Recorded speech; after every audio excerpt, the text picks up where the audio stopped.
Many foreigners who want to come to attend the event are concerned about the visa situation. Can you reassure them? Yeah, they're going to have a very easy time getting in. Certain countries are going to be very, very easy, and other countries are going to be obviously a little bit more difficult. Would you like to explain that, Chris? Yeah, absolutely. We have a process set up that we'll be implementing on getting visas approved. Everybody will be thoroughly vetted, but they'll be welcome to this country. It'll happen quickly, and we're excited for them to come. So I would hope that around the world, people know that the United States is excited to bring their family here to enjoy this event. America welcomes the world. Yes. And I can really, from the collaboration that we have, testify. This stuff is so funny. FIFA is a fascist organization. Yes. Dude, I feel like for FIFA, you have to do like a litany of war crimes, okay? Like in order for FIFA to like collaborate with you, in order for FIFA to like work with your country specifically, you have to be known for like some fuck shit. So it is somewhat of a surprise that we haven't done this before, right? They've always been this way. They've always been this way. FIFA is, the F stands for fascism. Fascism, international fascism all the time. That's what FIFA is. Okay? World Cup in Qatar, then USA, then Saudi. Yep. FIFA's like, let me look at the numbers. Let me look at the numbers on the board. Okay? And so it's not a surprise to me that they're doing this with America. Okay? But what's hilarious about it is that they're doing this with America, and the American fascism movement has grown to such a degree and has put the crosshairs on foreigners in general and hyper focused on them so much that it is undermining the goals of having a World Cup in U.S. territory. Because you're literally, you're cooking tourism because you're actively, tourism has plummeted in this country. Why? For understandable reasons. Even some of my friends who normally come and visit me from Australia chose not to come this year because they didn't want to get fucking arrested at the border and then deported back to Australia. And who knows for how long they would remain in a detention facility. Okay? There are plenty of people who previously would have thought to come to the United States of America who are actively avoiding the United States of America. So this like international event that we're going to have on U.S. soil is happening at a time when Donald Trump's administration is saying, like, we don't want you to come here. Do not come here.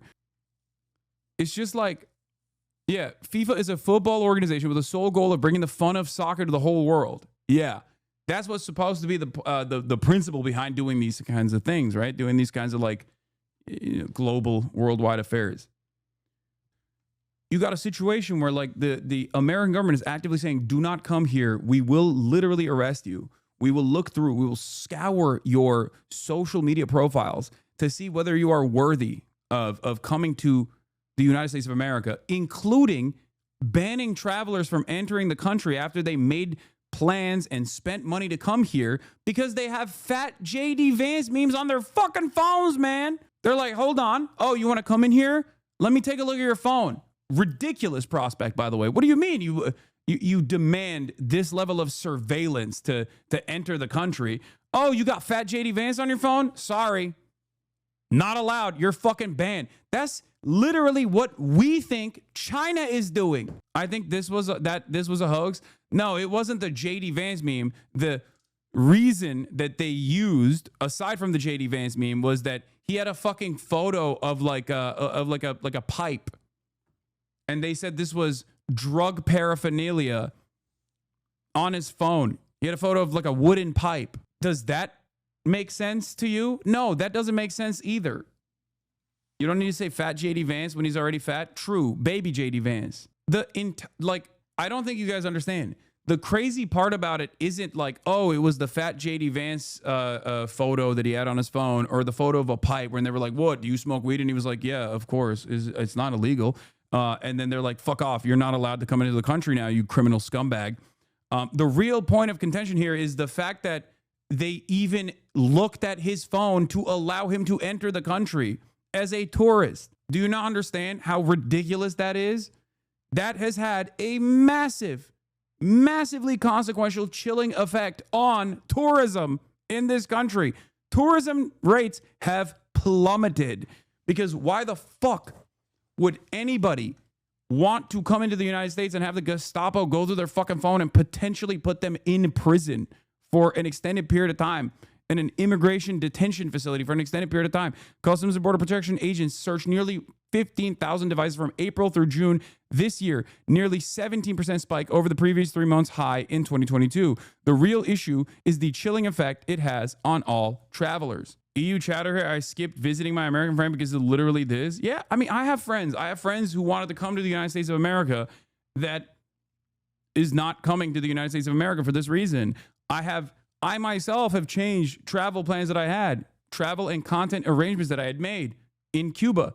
I canceled the Cuba trip for this reason, because once I got detained by Customs and Border Patrol on my way back from France, okay, and they were asking me about fucking, what do you think about Donald Trump? What do you think about Israel? What do you think about Hamas? I was like, if I go to Cuba and I come back, they're going to say, that's a state sponsor of terror. You are a fucking fully fleshed out terrorist. I'm not trying to go to jail, okay?